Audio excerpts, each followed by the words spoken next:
Hello বন্ধুরা, গত বৃহস্পতিবার আমি একটা ড্রেস তোমাদের সাথে শেয়ার করেছিলাম। আমি নিজেই কেটে সেলাই করছি আর কি। তো তারই একটা অংশ মানে রেডি করা বাকি ছিল, সেটাই আর কি দেখাবো। তো এখন বাজে 11:15। আমার বরের আসতে এখন অনেক দেরি আছে। তো আমি ভাবলাম কী করব, বসে বসে একটু খই ভেজে নিই আর কি।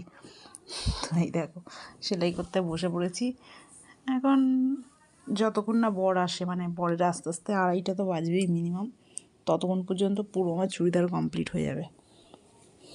দেখো, সেদিনকে দেখিয়েছিলাম। এবার এই হাতাটা আজকে বসিয়ে নেবো আর তলার পোর্শন দেখো অর্ধেক শেষ করেও ফেলেছি। দেখো, কে বুঝতে পারবে এটাই আমি চুড়িদার কেটে চুড়িদার তৈরি করছি? কেউ বুঝতে পারবে না যদি সামনে থেকে না বলা হয়। দেখো, পুরো এখনও সেলাই হয়নি, যদিও কমপ্লিট হয়নি।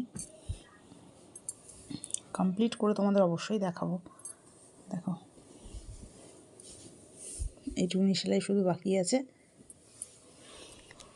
আর এই চুড়িদারটারও একটা ব্যবস্থা করব। খুলে খালে রেখেছি, যদি আজকে হয় ভালো, নাহলে অন্য দিন করব। তো আমার মতো এরকম পাগলামি কে কে করো আমায় একটু জানিও। কেন আমার যখন যেটা মনে হয় তখন সেটা করি। রাত্রি 2টো বাজলো, মনে হলো যে চাদরটা একটু সেলাই করতে হবে, বসে পড়লাম।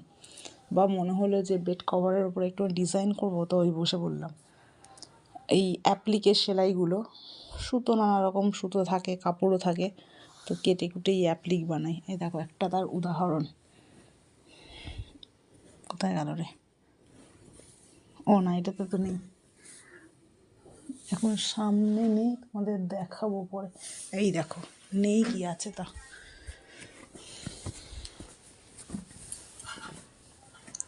এই দেখো,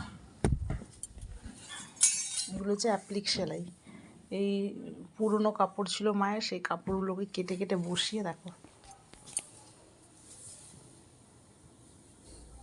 তো আমার চুড়িদারটাও কমপ্লিট হোক, তোমাদের দেখাবো।